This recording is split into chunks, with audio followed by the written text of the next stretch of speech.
የባህር በርን ለማንም አልሰጥም በማለት ሲምሉ ሲገዘቱ የነበሩት ኢሳያስ አሰብን ለግብጽ ሰጡ። خلال استقباله رئيس إريتريا إسياس أفورقي أشاد الرئيس السيسي بزيارته إلى مصر ومشاركته في مراسم افتتاح المتحف المصري. ضم الصومال، إثيوبيا، السودان، جنوب السودان، إريتريا وجيبوتي. الأهمية الجيوسياسية لهذه المنطقة معروفة تاريخيا، لكن حاضرا نقدر نقول ما هي الحالة في الصومال مثلا. የካይሮ ሚስጥራዊ የአሰብ ስምምነት ይፋ ሆነ። استقبل السيد الرئيس عبد الفتاح السيسي الرئيس إسياس أفورقي رئيس دولة إريتريا، وذلك بحضور الدكتور بدر عبد العاطي وزير الخارجية والهجرة وشؤون المصريين في الخارج.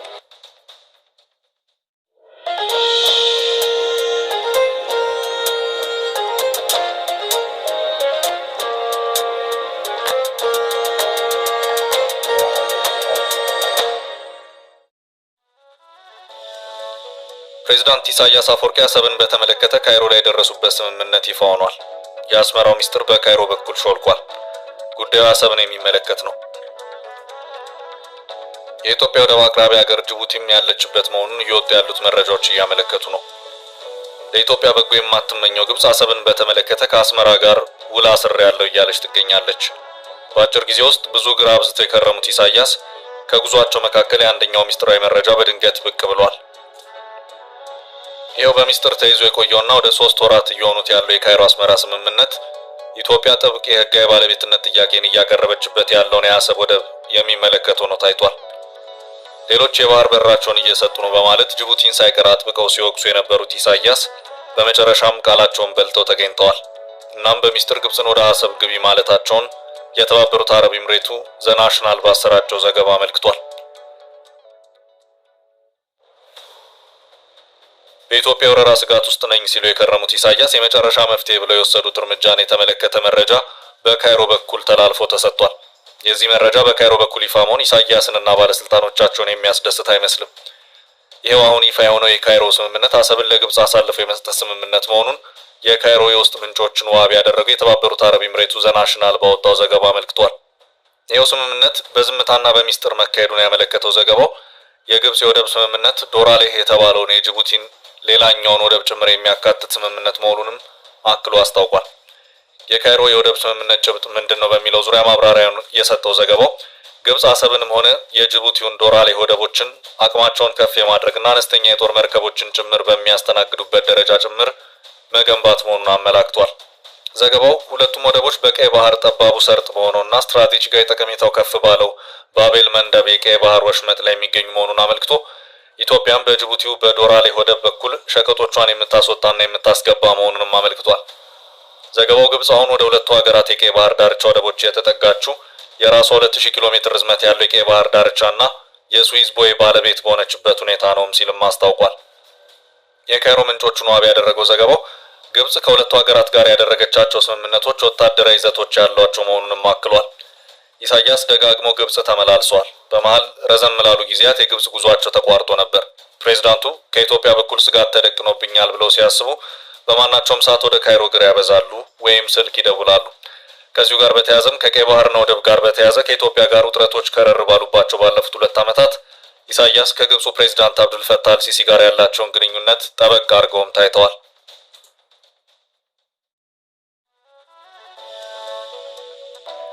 አልሲሲ በግብጽ የመሪዎች ታሪክና በኤርትራም የሀገርነት ታሪክ ውስጥ ለመጀመሪያ ጊዜ አስመራ ጉዞ አድርገው የመከሩ መሆኑ የሚታወስ ነው።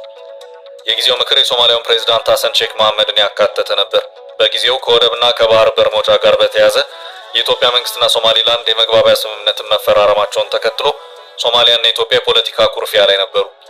በጊዜውም አልሲሲ ይህንኑ ለግብጽ መልካም የመሰላቸውን አጋጣሚ ለመጠቀምም ሶማሊያን በማግባባት ላይ ነበሩ። እናም ግብጽ በአፍሪካው ቀንድ ለመፍጠር ላሰበችው እሷን ያማከለ ጸረ ኢትዮጵያ ቀጠናዊ ህብረት ሶማሊያንና ኤርትራን ይዞ የነበረ ቢሆንም በመሃል ሶማሊያ ፈነገጠች። ይህ የሶማሊያ አዲስ አቋም ለግብጽ የፖለቲካ ሂሳብ ከባድ የሆነ እንቅፋትንም ፈጠረ።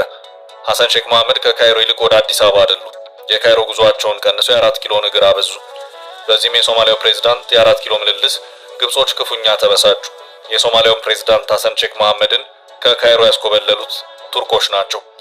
ለዚህ ምክንያቱ ቱርክ በኢትዮጵያና ሶማሊያ መሃል በመግባት እርቅ እንዲፈጸም ማድረጓ ነው። አሁን ባለው ሁኔታ ኢትዮጵያን ታሳቢ ያደረገው የግብጽና የሶማሊያ ግንኙነት ብዙም የቀጠለ ነው አይታይም። ከዚህ ውጭ ግን ሶማሊያ ግብጽ ካሰበችው የአፍሪካው ቀንድ ብረት ተገንጥላ ብትወጣም ኢሳያስ ግን አጥብቀው ቀጠሉበት። በዚህ መሃል በካይሮ የተገነባው ግዙፉ የግብጽ ብሔራዊ ምረቃ ቀን ደረሰ። ኢሳያስም በዚሁ የግብጽ ብሔራዊ ሙዚየም የምረቃ ስነ ስርዓት ላይ እንዲገኙ ተጋበዙ። እሳቸውም ከምርቃቱ በፊት በነበሩት ቀናት ቀድመው ካይሮ ተገኝተው ለ5 ቀናት ያህል በዚያው በመቆየት ወደ አስመራ የተመለሱትም ዘግይተው ነበር። በመሃልም ካይሮና አስመራ መከሩ ተባለ። ምን መከሩ በሚለው ዙሪያ ግን ያው የተለመደው በዲፕሎማሲ ቋንቋ የሚሸፋፈነው በሁለትዮሽና ቀጠናዊ ጉዳዮች መከሩ የሚል አጭር መግለጫ ብቻ ነበር። አሁን ነገሩ ቆየት ብሎ ሲወጣ ደግሞ ንግግሩ በቀይ ባህርና አሰብ ጉዳይ ላይ ትኩረቱን አድርጎ በመጨረሻም በአንድ ወሳኝ የተባለለት ስምምነት የተቋጨ መሆኑን የተባበሩት አረብ ኤምሬቱ ዘናሽናል ባሰራጨው ዘገባ አመልክቷል።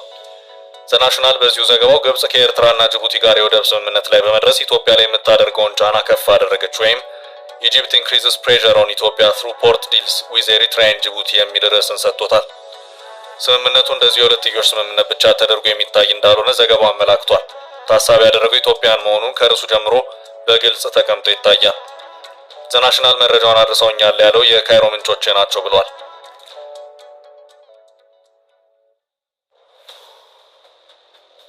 እንደ ዘገባው ከሆነ ግብጽ የአሰብን ወደብ ደረጃ ከፍ ለማድረግ የግንባታ ስራዎችን ትሰራለች። በእርግጥ አሰብን ሙሉ በሙሉ ወደ ስራ ለማስገባት የግብጽ የኢኮኖሚ አቅም የሚችሉ አይደለም። ወደቡ ለዓመታት የተረሳና በራሱ መንገድ በእርጅና ከጥቅም ውጭ የሆነ ነው። ዘገባው ግብጽ የምትሰራው በውስን የወደቡ ክፍል መሆኑንና እሱም ቢሆን ለወታደራዊ አገልግሎት መሆኑን አክሎ አመላክቷል። እንደ ዘገባው ከሆነ ግብጽ በኤደን ባህረ ሰላጤ በሚገኙ የጅቡቲ ዶራህሌ ወደብ ላይም የወደቡን አቅም የማሳደግ ስራን ታከናውናለች። የወደቦቹ ግንባታ የሚሊተሪ አነስተኛ የጦር መርከቦችን በሚያስተናግዱበት ደረጃ የሚሰሩ መሆኑንም ይሄው ዘገባ አመላክቷል። ይሄ ከወደ ካይሮ የሾለከው መረጃውን ተብሎ ነው ወይስ አምልጦ ነው የሚለው ጉዳይ የተብራራ ምላሽ አልተገኘለትም። መረጃውን በተመለከተ በአስመራ በኩል ቄሱም ዝም መጽሐፍ ዝም ሆኗል። በዚህ መረጃ ዙሪያ ከካይሮ ባሻገር ከአስመራም አንዳች ምላሽ ይጠበቃል። አሁን የኢሳያስን የቅርቦቹን የኋላ ጉዞ ታሪክ መፈተሽ ግድ ሊል ነው። ፕሬዝዳንት ኢሳያስ ከካይሮ ባለፈ ፖርት ሱዳንና ሳውዲ አረቢያ ሪያድም ነበሩ። ኢሳያስ ከአንድ ወር በፊት ወደ ሳውዲ አረቢያም ጭምር አምርተው የነበረ ሲሆን ሳውዲ በአሰብ ላይ ፍላጎት ያላት መሆኑን የሚያመለክቱ መረጃዎች ከዚህ ቀደም ሲወጡ የነበረ መሆኑ የሚታወስ ነው። ኢሳያስ በሪያድና ጅዳ ቆይታቸው በተለያዩ ጉዳዮች ላይ መከሩ መሆኑን የሚያመለክቱ መረጃዎች በጊዜው ሲወጡ ነበር።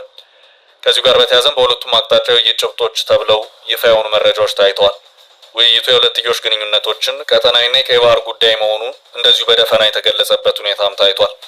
ከሳውዲ በኩልም ሆነ ከኤርትራ በኩል በኢሳያስ ጉብኝት ወቅት ኢትዮጵያ በአጀንዳነት ተነስታ ውይይት የተደረገባት ስለመሆኗ ግን የተባለ ነገር አልነበረም። ሆኖም ሱዳንና የአፍሪካው ቀንድ ቀጠና ላይ ትኩረቱን አድርጎ የሚሰራው ማዳማስር.com ባሰራጨው ዘገባው በኢሳያስ የሪያድ ቆይታ ወቅት በኢትዮጵያ ጉዳይ ውይይት እንደተደረገበትና ኢሳያስም ኢትዮጵያ በቀይ ባህር ዙሪያ ጠበቅ አድርጋ የያዘችው አቋም ያሳሰባቸው መሆኑን ለሪያድ አመራሮች የገለጹ መሆኑን ዘገባው አመላክቷል። የዚሁ መረጃ ምንጮች ናቸው ያላቸው የሱዳን የቀድሞቹ የሴኩሪቲ ክፍል አመራሮች ናቸው። ይህንን ውይይትም በቅርበት የተከታተሉ መሆኑንም አክሏል። ሳውዲ አረቢያ በቀይ ባህር ደህንነት በኩል ያሳስበኛል ያለችውን የየመን ሁቲ ታጣቂዎችን ሲሆን ኢሳያስ በአንጻሩ ስጋት ኢትዮጵያ ናት ያሉ መሆኑ ተመልክቷል። ሆኖም ይህ የኢሳያስ ማብራሪያ በኤርትራም ሆነ በሳውዲ ባለስልጣናት በኩል አልተገለጸም። ከዚህ ውጪም በኢሳያስና የሳውዲ አመራሮች ውይይቶች ላይ በአሁኑ ሰዓት በእርስ በእርስ ጦርነት እየተናጠች ያለችው ሱዳንም ጉዳይ ተነስቶ በሰፊው እንደተመከረበትም ዘገባው አክሏል። ኢሳያስ ከሁለቱ የሱዳን ተፋላሚ ጀነራሎች የጀነራል አብዱል ፈታህ አልቡርሃን ደጋፊ መሆናቸውን በቃልም በተግባርም ግልጽ አድርገዋል። እዚህ ጋርም ቢሆን ኢሳያስ ከሳውዲ ጋር አንዳች አይነት ሚስጥራዊ ስምምነትን አድርገዋል ተብሎ ይታሰባል። ኢሳያስ ሚስጥራዊ ሰው ናቸው። የፈጠሯትንም ኤርትራ መረጃ የማይወጣባት የአፍሪካው ቀንድ ሰሜን ኮሪያ በመባል የምትታወቅ ዝግ ሀገር አድርገዋታል። በዚሁ መሰረትም ኤርትራ ከየትኛውም ሀገር ጋር ስምምነትን ታድርግ እነዚያ ስምምነቶች ምንድናቸው፣ ምን አይነት ይዘት አላቸው በሚለው ዙሪያ ሁሉም ነገር ዝግ ሆኖ ይታያል። አሁን የአዲሱ የአሰብ ስምምነት መረጃ ያፈተለከው ከወደ ካይሮ እንጂ ከአስመራ በኩል አይደለም። በዚሁ መሰረትም የግብፁ ስምምነት አሁን ቀስ እያለ ከወደ ካይሮ አፈትልቋል። በሌላ አቅጣጫ ደግሞ የአስመራ ሪያድም ሌላ ሚስጥራዊ ስምምነት ካለ እሱም ቢሆን ብዙም ሩቅ በማይባል ጊዜ ውስጥ ይፋ ይሆናል ተብሎ ይታሰባል። በዚህ የሚባል በዚያ ግን ስምምነቶቹ ቀይ ባህርና የኤርትራ ወደቦች ላይ በተለይም ደግሞ አሰብ ላይ ያነጣጠሩ መሆኑ ጥርጥር የለውም። ነገሩን ወደ ጅቡቲ ስንመልሰው ግብጽ በወደብ ጉዳይ ከጅቡቲም ጋር የተስማማች መሆኑን ይሄው የዘናሽናል መረጃ ያመለክታል። ከኤርትራም በላይ አስገራሚው መረጃ የግብጽ ጅቡቲ ስምምነት ነው። ግብጽ ብቸኛ የኢትዮጵያ ወደብ አቅራቢ ወደሆነችው ጅቡቲ መጠጋጋት ከጀመረች ዋላ ደር ብላለች። አልሲሲ ወደ አስመራ ከማምራታቸው ከዓመታት በፊት ወደ ጅቡቲ አምርተው የነበረ መሆኑ የሚታወስ ነው። በዚህም ከጅቡቲው ፕሬዝዳንት ኦማር ጊሌ ጋር መክረው ወደ ካይሮ ተመልሰዋል። ከዚያ በኋላም የግብጽ ባለስልጣናት ወደ ጅቡቲ እግር አብዝተውም ታይተዋል። ምን እየተመከረ ነው ሲባልም ግብጽ በጅቡቲ ወደብ ንግድ ቀጠናን ለማቋቋም በማሰቧ በዚህ ጉዳይ የሚደረግ ምክር ነው የሚል ምላሽ ሲሰጥ ቆይቷል። በቀጠናው በቆዳ ስፋቷ አነስተኛ ሆና ነገር ግን ቀይ ባህርን በ314 ኪሎ ሜትር የምታዋስነው ጎረቤት ሀገር ጅቡቲም ከሳውዲና ከግብጽ በመቀጠል ቀይ ባህር ላይ ኢንቨስት እያደረገች ያለች ሀገር ናት። ጅቡቲ በቀይ ባህር ኢንቨስትመንቷ የወደብ አገልግሎቶች ላይ ትኩረቷን አሳርፋለች። በዚህ ረገድ ጅቡቲ በብዙ ጥፍ ከኤርትራ የተሻለች ሀገር ሆና ትታያለች። ጅቡቲ አቀማመጧ ከባህር በር አንጻር ሲታይ በቀይ ባህር መግቢያና በኤደን ባህረ ሰላጤ ወይም ገልፍ ኦፍ ኤደን መሃል የተቀመጠች ሆና ትታያለች። ሀገሪቱ ከ314 እስከ 317 ኪሎ ሜትር የባህር ዳርቻ ከቀሪው ዓለም ጋር ትገናኛለች። ነገሩን ወደ አጠቃላይ ቀይ ባህር ይዞታን መልሰው ቀይ ባህር ቀጭን የባህር ወሽመጥ ነው። አጠቃላይ ርዝመቱ 2250 ወይም 1400 ማይል ነው። ይህ የአንደኛው የምዕራብ አቅጣጫ ርዝመት ነው። በሌላ አቅጣጫ በባህሩ ምስራቅ አቅጣጫ ያለው ርዝመትም ተመሳሳይ ርቀት ያለው ነው። በዋነኝነት የባህሩ ርዝመት ልኬት የሚወሰደው ከግብጽ የሜዲትራኒያን ባህርና ቀይ ባህር መገናኛ ነጥብ ከሆነው ስዊዝ ቦይ ወይም ስዊዝ ካናል ተነስቶ እስከ ጅቡቲው ቀጭን የቀይ ባህር ሰርጥ ባቤል መንደብ ድረስ ነው። ኤልማንደብ የኤደን ባህረ ሰላጤ ወይም ገልፍ ኦፍ ኤደንን ከህንድ ውቅያኖስ ጋር የሚያገናኝ ነው። ሀገራት ቀይ ባህርን የሚያጋሩት ማዶ ለማዶ ሆነው ነው። ሶማሌላንድ፣ ጅቡቲ፣ ኤርትራ፣ ሱዳን እና ግብጽ በአንድ አቅጣጫ ሲገኙ ሳውዲ፣ የመን፣ እስራኤል በሌላ አቅጣጫ ያዋስኑታል። ሳውዲ አረቢያ 1800 ኪሎ ሜትር ርዝመት ያለውን የቀይ ባህር የባህር ዳርቻን ወይም ኮስት ላይን በመያዝ ከ8 የቀይ ባህር አዋሳኝ ሀገራት መካከል የመሪነቱን ስፍራ ይዛ ትታያለች። ኤርትራ በሁለተኝነት ትከተላለች። ግን ደግሞ ኤርትራ ሀገር ከሆነችበት ጊዜ ጀምሮ በቀይ ባህር ጥቅም ልታገኝ በምትችልበት መልኩ አንዳች የሰራችው ነገር አይታይም። በኤርትራ በኩል ቀይ ባህር እንዲሁ በከንቱ የባከነ ሀብት ነው ብሎ መናገር ይቻላል።